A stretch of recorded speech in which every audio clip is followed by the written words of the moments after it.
प्यारे विद्यार्थियों, नमस्कार। बृहन मुंबई महानगर पालिका शिक्षण विभाग वर्चुअल ट्रेनिंग सेंटर में आप सभी का हार्दिक स्वागत है। आपका वर्चुअल मार्गदर्शक जयप्रकाश आर मिश्रा। चलिए हम सीखने के लिए तैयार हो जाते हैं।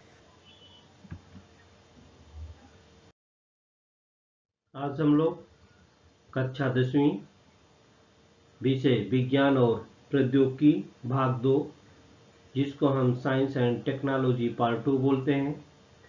आज का अपना प्रकरण है बच्चों आनुवांशिकता और उत्क्रांति, जिसको हेरिडिटी एंड इवोल्यूशन बोलते हैं।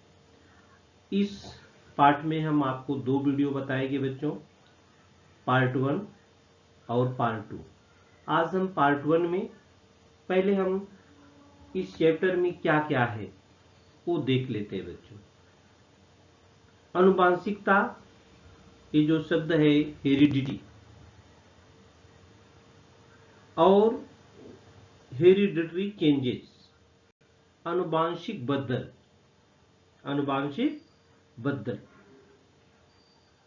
इसके बारे में हम लोग सीखेंगे। ये देखिए, आपका पाठ का नाम है आनुवांशिकता और उत्क्रांति। आनुवांशिकता एवं आनुवांशिक परिवर्तन, प्रतिलेखन, भाषांतरण तथा स्थानांतरण, उत्क्रांति के प्रमाण, डार्विन का प्राकृतिक चयन का सिद्धांत, जाति का निर्माण जिसको उद्भवन बोलते हैं, और मानवीय उत्क्रांति। ये सब चीजें हम इस पाठ में सीखने वाले हैं, लेकिन इस पाठ में हम आपको 2 वीडियो दिखाएंगे। पहले वीडियो में हम ये देखिए क्या क्या इसमें हम आपको बताएंगे। आनुवांशिकता एवं आनुवांशिक परिवर्तन, प्रतिलेखन, भाषांतरण, स्थानांतरण और उत्क्रांति के प्रमाण, ये सारी चीजें हम पार्ट 1 वीडियो में देखेंगे। और दूसरे वीडियो में हम डार्विन का प्राकृतिक चयन का सिद्धांत, जाति का निर्माण और मानवीय उत्क्रांति के बारे में सीखेंगे। तो चलिए बच्चों, सबसे पहले हम आनुवांशिकता व आनुवांशिक बदल के बारे में जानकारी प्राप्त करते हैं।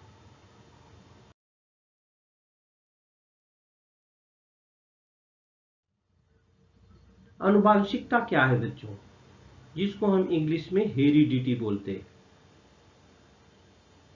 एक पीढ़ी के जैविक लक्षण जनकों द्वारा दूसरी पीढ़ी तक संक्रमित होने की प्रक्रिया को आनुवांशिकता कहते हैं। आधुनिक आनुवांशिकी का प्रारंभ किसने किया था बच्चों, ये भी हमारे मन में संकल्पनाएं उठती हैं। तो ग्रेगर जोहान्स मेंडल, इस वैज्ञानिक ने किया था। उन्होंने 1886 के आसपास लंबी समय तक संशोधन करके आनुवांशिकता के बारे में जानकारी दिया था। उसके बाद 1901 में ह्यूगो द विंस, इनके उत्परिवर्तन सिद्धांत द्वारा अचानक होने वाले परिवर्तन के पीछे का जो कार्य कारण भाव था वो समझ में आया। इसी आधार पर उसके आगे 1902 में बाल्टर सटन ने कण खजूरा की कोशिका में गुणसूत्रों को जोड़ियां, ये जो गुणसूत्रों की जोड़ियां होती है बच्चों, उसके संबंध के स्वरूप में उन लोगों ने देखा। और यही संबंध यहाँ पर देखिए, जैसे ये लिखा है ना 44 + XY, यहाँ भी 44 + XY, 42 + X, 42 + Y, 42 + X, 42 + Y। ये स्पर्म है, ये अंडे है, कैसे क्रिया करते हैं, तो कैसे फीमेल बनता है, कैसे मेल बनता है बच्चों, ये इसी गुणधर्म के आधार पर होता है कि लड़का होगा कि लड़की होगा। बाद में चल करके आगे 1944 में ओसवाल्ड एवरी, मैकलिन मैकॉर्थी तथा कालिन, मैक्लाइड, इन तीनों ने कुछ विषाणुओं को छोड़कर सभी सजीवों में डीएनए की आनुवांशिक सामग्री देखी और उन्होंने यह सिद्ध भी किया। एक एक करके हम आपको दिखाते हैं। ये देखिए वैज्ञानिक हैं, इन्होंने वनस्पतियों से शुरू किया था। ये देखिए जीन्स को कैसे लोग पहचाने। गुणसूत्र जनकों द्वारा, ये डीएनए है।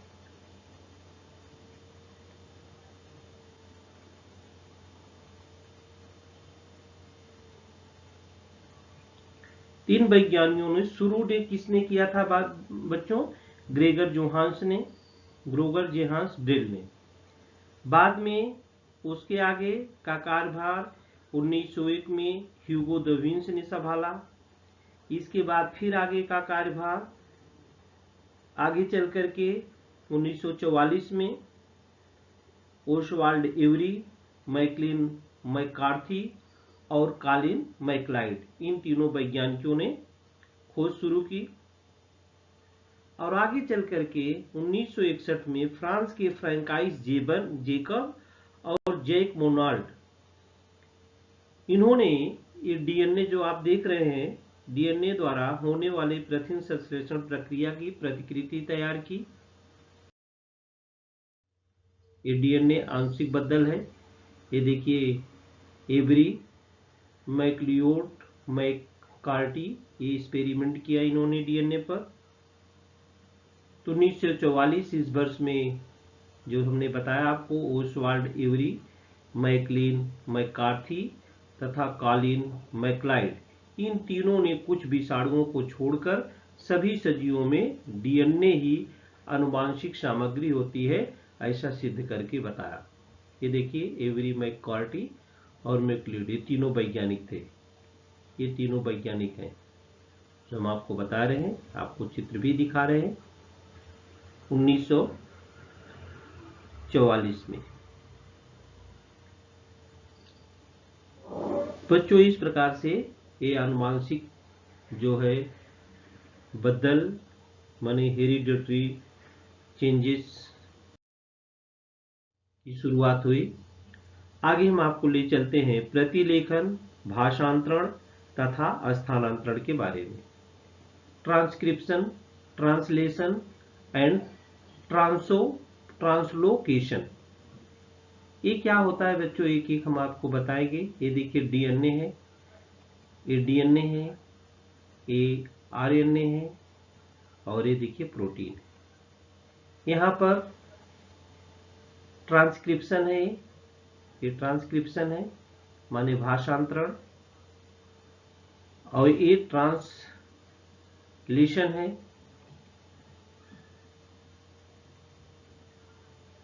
ये ट्रांसक्रिप्शन, ट्रांसलेशन एंड ट्रांसलोकेशन। बच्चों डीएनए में पाए जाने वाले जो जनुक होते हैं, ये देखिए डीएनए में जो पाए जाने वाले जनुक होते हैं, आरएनए की मदद से कोशिकाओं के कार्य में भाग लेते हैं।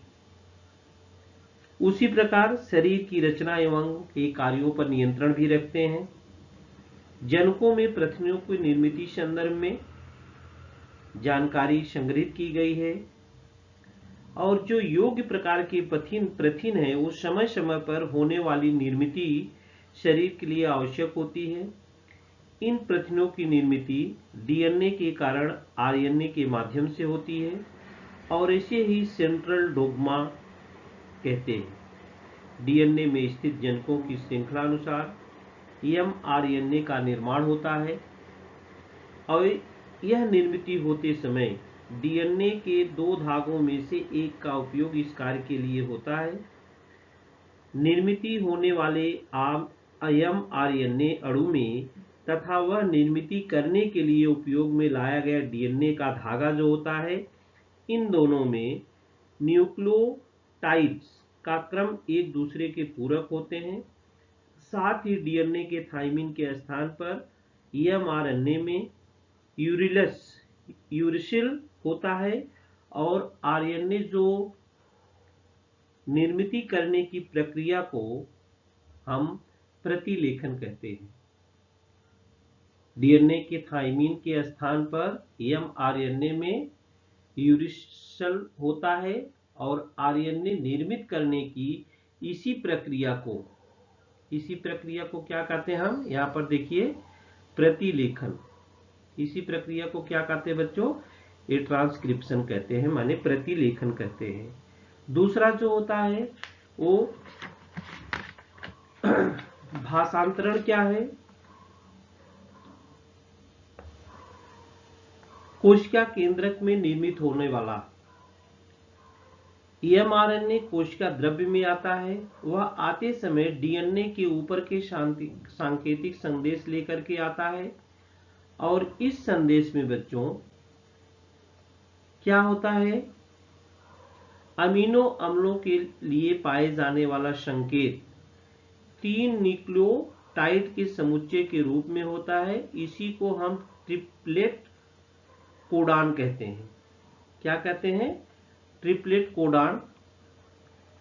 और एमआरएनए के ऊपर जिस प्रकार का कोडान होता है उसके पूरक क्रम वाला एंटीकोडान टीआरएनए पर होता है और इसी क्रिया को हम क्या कहते हैं बच्चों? भाषांतरण कहते हैं, माने ट्रांसलेशन कहते हैं। क्या कहते हैं? ट्रांसलेशन। इसके बाद ट्रांसलोकेशन माने स्थानांतरण क्या होता है? क्या होता है? स्थानांतरण। स्थानांतरण एमआरएनए के एक सिरे से दूसरे सिरे तक एक एक ट्रिपलेट कोडान के अंतर में सरकता है। सरकना माने स्थानांतरण होता है। सरकना मतलब क्या होता है? स्थानांतरण। जैसे मूल क्रम जो होता है वो सरक करके प्रतिस्थापित होकर के जब दूसरी जगह जाता है तो उसी को ही क्या बोलते हैं? स्थानांतरण बोलते हैं। उसको ही क्या बोलते हैं? स्थानांतरण। म्यूटेशन माने उत्परिवर्तन। ये देखिए कैसे होता है। ये ओरिजिनल सीक्वेंस है बच्चों। ओरिजिनल सीक्वेंस को हम मूल क्रम बोलते हैं।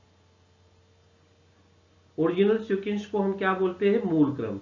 सजियों में जनुकीय के कारण ही अपने जैसे सजियों का निर्माण करते हैं, ये आप सभी जानते हैं।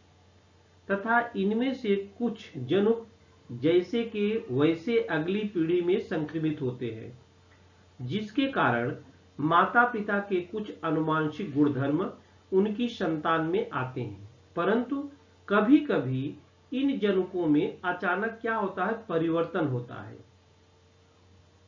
बच्चों, माता पिता के सब गुणधर्म बच्चों में आते हैं, लेकिन लोग कहते हैं ना घर में कि माता पिता के गुणों से कुछ ये भिन्न है। भिन्न है, वही है प्रतिस्थापन है। वही क्या है बच्चों? प्रतिस्थापन है। तो जनुक का कोई न्यूक्लियोटाइड अचानक अपनी जगह बदलता है। इस कारण से जो छोटा सा परिवर्तन होता है वह परिवर्तन अर्थात क्या है? उत्परिवर्तन है। वह परिवर्तन क्या है बच्चों? उत्परिवर्तन कहलाता है। जैसे ये देखिए, इसे ये ओरिजिनल है, ये इसका करेक्ट कॉपी है। ये इसका क्या है? करेक्ट कॉपी है। और इसका क्या है? म्यूटेंट कॉपी है, माने थोड़ा सा परिवर्तन हो गया है। थोड़ा सा इसमें क्या हो गया है? परिवर्तन हो गया है। जैसे यहां पर हम देखिए, ये मूल क्रम है।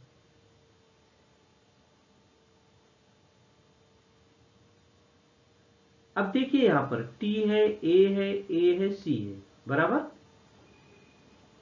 और सी के बाद फिर टी और जी आता है। टी और जी आता है। लेकिन ये सब्स्टिट्यूशन में क्या है? टी है, डबल ए है, सी है। सी के बाद एक टी नहीं आता है बच्चों। क्या आ जा रहा है? जी आ जा रहा है। और फिर ए आता है, बाद में टी आता है। ए टी यहां पर बदली हो गया। देखिए टी जी सी में ए बदली हो गया। यही बदलना माने अपने स्थान से हटना। अपने स्थान से क्या होता है बच्चों? हटना। स्थानांतरण सब्स्टिट्यूशन का मतलब अपने स्थान को बदल देना, माने प्रतिस्थापन हो जाना, सब्स्टिट्यूट हो जाना। इसी को हम विज्ञान की भाषा में क्या करते हैं, म्यूटेशन या उत्परिवर्तन बोलते हैं। म्यूटेशन या क्या बोलते हैं उसको, उत्परिवर्तन बोलते हैं। उत्परिवर्तन बच्चों कभी कभी तो यह बहुत सूक्ष्म होता है, थोड़े से लक्षण दिखते हैं।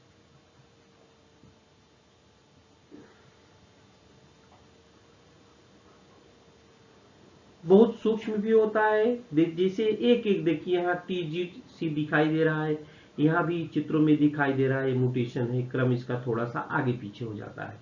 तो थोड़ा सा आगे पीछे होना ही क्या कहलाता है, उत्परिवर्तन कहलाता है।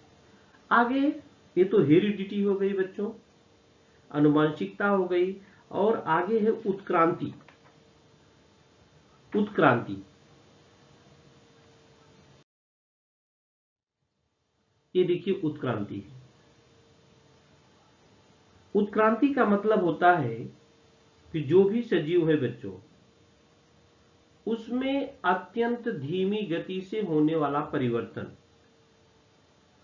यह धीमी गति से होती है, सजीवों का साध्य करने वाली प्रक्रिया भी है। ये अंतरिक्ष, ग्रह, तारों से लेकर पृथ्वी पर विद्यमान जितने भी सजीव हैं, जितने भी सृष्टि में होने वाले परिवर्तन है, वो अनेक चरणों में होता है, माने धीरे धीरे परिवर्तन होता है, एकाएक होता नहीं है। तो जो प्राकृतिक चयन की अनुक्रिया है, उत्क्रांति क्या है बच्चों, उत्क्रांति किसे कहते हैं? ये देखिए धीरे धीरे परिवर्तन होता है। ये उत्क्रांति देखिए यहां से शुरू होता है बच्चों, और ये देखिए बूढ़े बच्चे कैसे क्रम में बनता जाता है। तो उत्क्रांति क्या है बच्चों? उत्क्रांति अर्थात सजीवों में अत्यंत धीमी गति से होने वाला क्रमिक परिवर्तन है। यह प्रक्रिया अत्यंत धीमी एवं सजीवों का विकास साध्य करने वाली प्रक्रिया है। माने धीमी गति से होने वाली है, लेकिन साध्य करने वाली प्रक्रिया है। बच्चों करीब करीब 3.5 अरब वर्ष पहले, माने 325 करोड़ वर्ष पहले, पृथ्वी पर किसी भी प्रकार के सजीवों का अस्तित्व नहीं था। प्रारंभ में अत्यंत सरल सरल तत्व रहे होंगे, और उनसे जैविक तथा अजैविक प्रकार के सरल सरल यौगिक बने होंगे। उनसे धीरे धीरे जटिल जैविक यौगिक जैसे प्रथिन और केंद्र काम्ल निर्मित हुए होंगे। ऐसे अलग अलग प्रकार के जैविक और अजैविक पदार्थों के मिश्रण से मूल स्वरूप के प्राचीन कोशिकाओं का निर्माण हुआ होगा। प्रारंभ में आसपास के रसायनों का भक्षण कर उनकी संख्या में वृद्धि हुई होगी।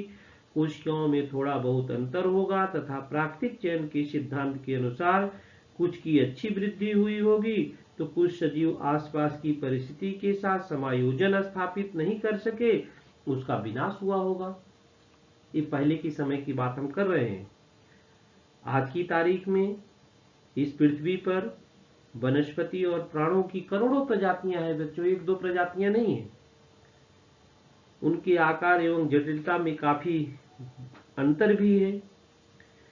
सूक्ष्म कोशिकाएं हैं, अमीबा है, पैरामीशियम है, से लेकर महाकाय, देव मछली तक उनका विस्तार दिखाई देता है।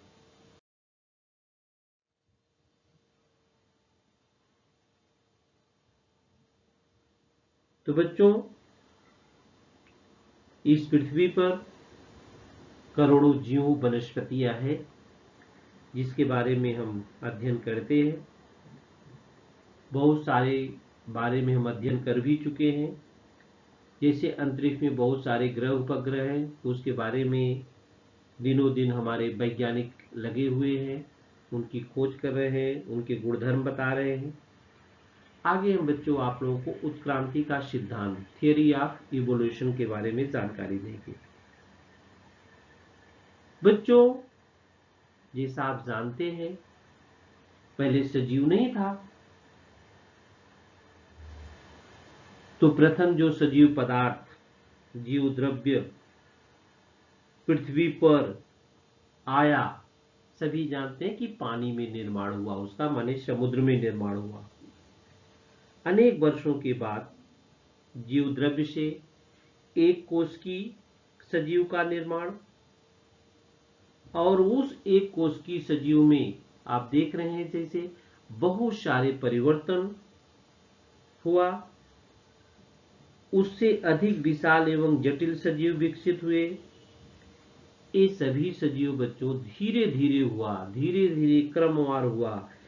इस समयावधि को लगभग हमने कहा कि 300 करोड़ वर्ष की है। सजीवों में बदलाव, विकास सर्वव्यापी सभी अंगों में होता गया। अनेक प्रकार के सजीव अस्तित्व में आए। यहाँ पर देख रहे हैं अनेक प्रकार के सजीव अस्तित्व में आए। इसी कारण इस पूरी प्रक्रिया का क्रम विकास अथवा उत्क्रांति कहते हैं। क्या कहते हैं बच्चों? उत्क्रांति। जो संगठनात्मक उत्क्रांति है, भिन्न रचना है, कार्य वाले पूर्वजों से वनस्पतियां, प्राणियों का प्रगतिशील विकास जो हो रहा है बच्चों, वही है उत्क्रांति। वही क्या है? उत्क्रांति। उत्क्रांति के प्रमाण भी हमको बहुत सारे मिलते हैं बच्चों। एविडेंस ऑफ इवोल्यूशन, ये जो सिद्धांत है, इसको एकत्रित करने पर, सोचने पर ये विचार आ सकते हैं कि उत्क्रांति जो होती है वो नियमित रूप से होने वाले परिवर्तन को अखंडित प्रक्रिया है। हमेशा कुछ न कुछ परिवर्तन होता रहता है। इसका प्रमाण भी उपलब्ध है। ये प्रमाण कई प्रकार के होते हैं। ये जैसे बाह्य रूप की प्रमाण है, आकारिक प्रमाण, मार्फोलॉजिकल एविडेंस प्रमाण भी चाहिए बच्चों। प्राणियों के मुख की रचना, उनकी आंखों का स्थान, नाक के छिद्र, कान की रचना, शरीर के ऊपर घने बाल, ये बहुत सारी विशेषताएं होती है। जैसे ये आपको चित्र द्वारा हम दिखा रहे हैं, देखिए ये विभिन्न प्रकार के प्राणी हैं, विभिन्न प्रकार की वनस्पतियां हैं। इनमें पत्तियों का आकार, शिरा विन्यास, पर्णदंड, पत्तियों की रचना, ये बहुत सारी समानताएं हमको देखने को मिलती है। तो ये सब क्या है? देखिए बाल है, सबके शरीर पर बाल है। किसी के पास सफेद है, किसी के पास काले हैं, सबकी कान है, सबकी आंखें हैं, नाक है, मुंह है। एक निश्चित स्थान पर ही है, लेकिन थोड़ी बहुत सब में भिन्नता है। तो मतलब ये हम कह सकते हैं कि जो बाह्य रूप की ये प्रमाण है, इस सब में मिलता है। ये मतलब हम ये कह सकते हैं कि ये एक ही पूर्वज से जो होते हैं उत्क्रांतित हुए होंगे, इससे सिद्ध होता है। आगे हम शरीर विज्ञान का प्रमाण दिखाएंगे आपको। दूसरा जो है बच्चों, उत्क्रांति का प्रमाण में शरीर विज्ञान का प्रमाण, अंतररचना का प्रमाण। ये देखिए चित्र आप दिखाएंगे, हम इनका निरीक्षण करेंगे। ये जैसे क्या है बच्चों? ये हाथ का रूप है। ये हड्डी अंतर चमड़ी हटा दी गई है, ये हाथ का रूप है। ये अस्थिमय रचना में ये देखिए क्या है? मनुष्य का हाथ है। ये देखिए ये किसका है? ये पैर कैसे होते? देखिए, देखो दो ही नाखून है इधर। ये जो होता है वो बैल का पैर है।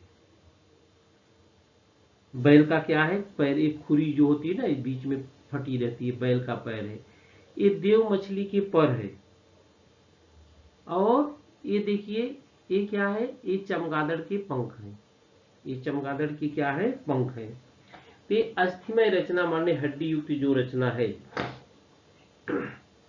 यह भी समानता उनके पूर्वज के समान ही दर्शाती है।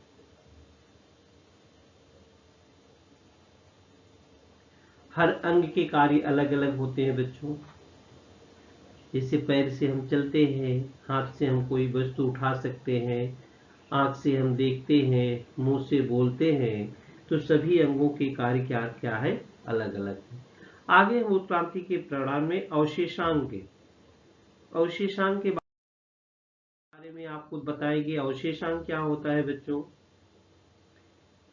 जो भी सजीव होते हैं, जो भी सजीवों में नष्ट होने वाला अथवा अपूर्ण वृद्धि वाले निरुपयोगी इंद्रियों को अथवा अंगों को अवशेषांक कहते हैं।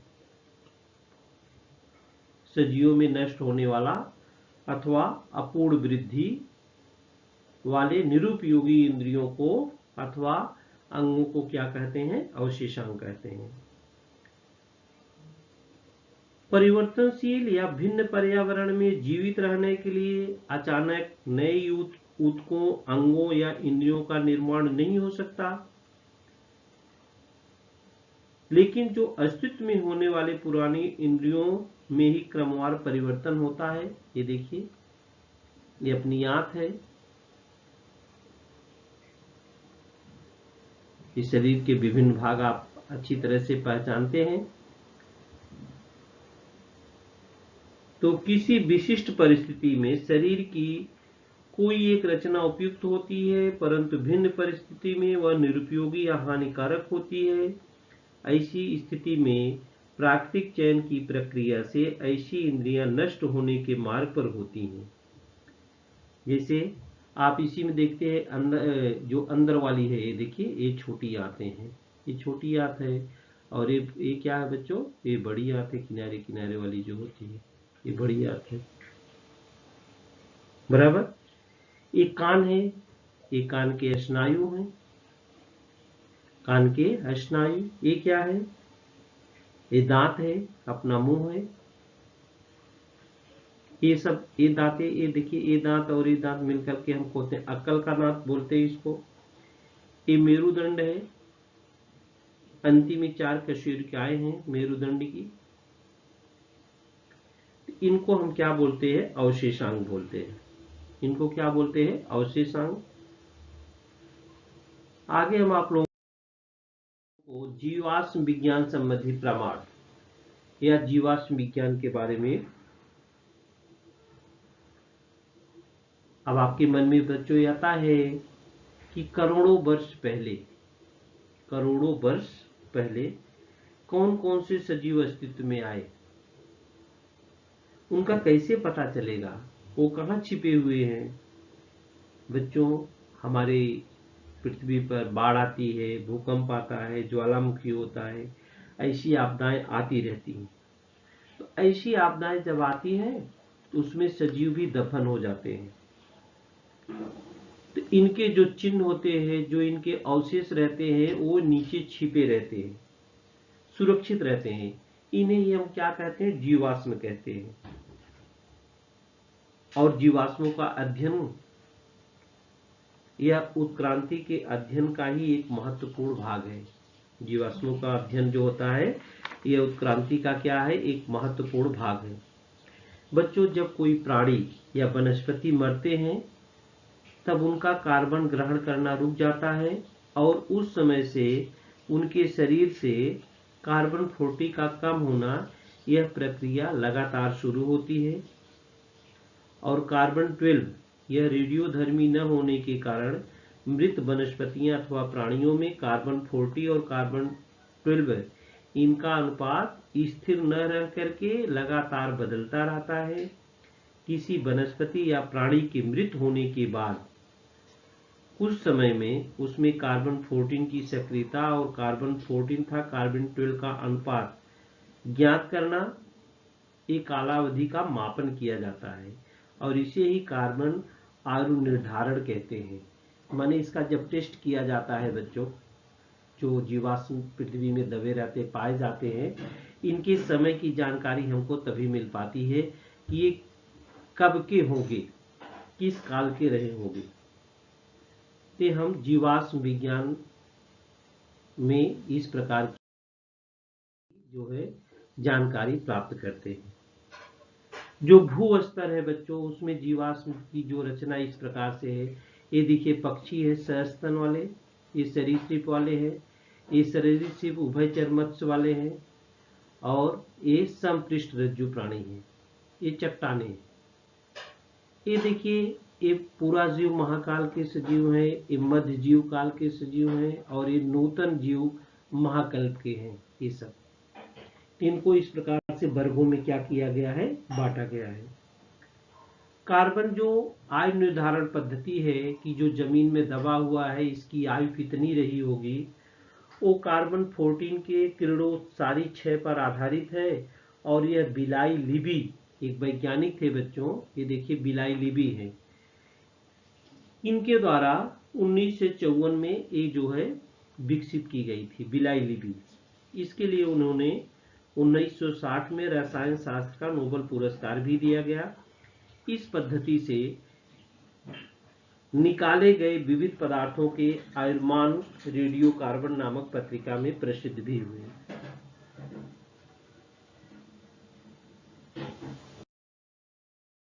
इस संयोजी कड़ी है बच्चों जो एक दूसरे को जोड़ते हैं। कुछ वनस्पति और प्राणियों में कुछ शारीरिक लक्षण इस प्रकार के होते हैं कि उनकी सहायता से उनका दूसरे दो भिन्न समूहों से संबंध जोड़ा जाता है, माने कनेक्टिंग लिंक्स बोलते हैं इसको। जैसे इक्बल, लेप्टिस है, लंगफिश है और पेरीपिट्स के कुछ उदाहरण दिए गए हैं। इनको संयोजी कड़ी में कैसे जोड़ा जाएगा। बच्चों आगे हम आपको बताएंगे कि किस प्रकार से भ्रूण विज्ञान का प्रमाण मिलता है। एम्ब्रायोलॉजिकल एविडेंस, ये देखिए एक गिल स्लिट्स है, टेल, एक गिल से बने हुए हैं, एक टेल है, एक गिल स्लिट्स है। इसमें आए धीरे धीरे देखिए सब में परिवर्तन होता जाता है। बाद में देखिए मछली का रूप धारण कर लेती है और स्लैमेंडर का रूप धारण कर लेता है। ये टार्टवाइज है माने कछुआ का रूप धारण कर लेती है। ये चीक है, मुर्गी का रूप धारण कर लेती है। ये रैबिट है, खरगोश का रूप धारण कर लेता है। ये मैन का रूप धारण कर लेता है माने मनुष्य का रूप धारण कर लेता है। तो इनका जो ये चरण है वो कई चरणों में होता है। जैसे फर्स्ट है, सेकंड है, थर्ड चरण है। ये 3 प्रकार के चरणों में होता है। देखिए फर्स्ट चरण में है बच्चों, ये फर्स्ट चरण में, ये फर्स्ट चरण में हुआ, फर्स्ट स्टेप में।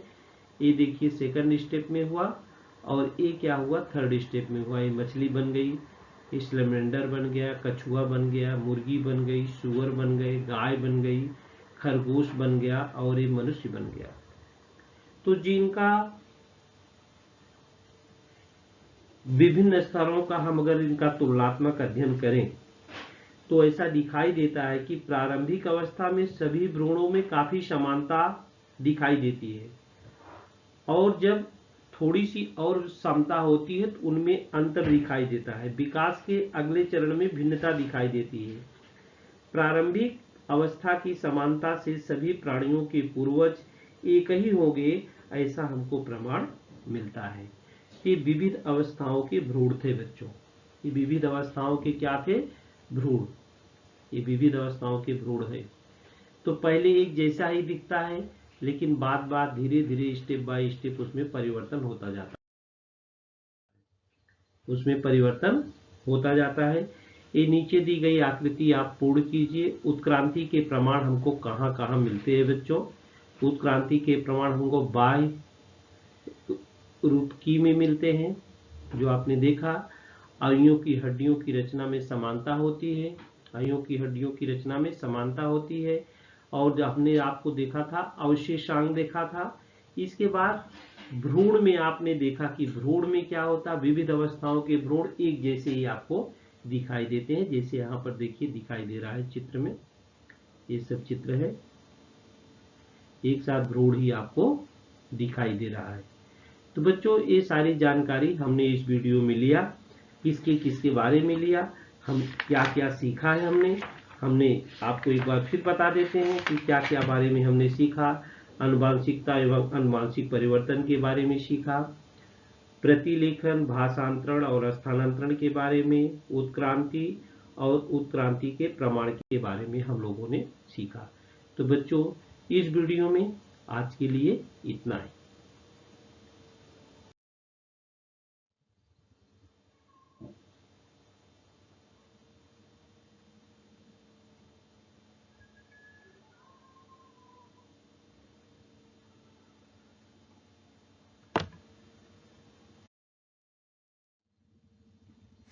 प्यारे विद्यार्थियों, हमने जो आज सीखा, हमें पूर्ण विश्वास है आप उसको अच्छी तरह से सीख चुके हैं और उसका आप अच्छी तरह से अभ्यास भी करेंगे। आज के लिए इतना ही। धन्यवाद।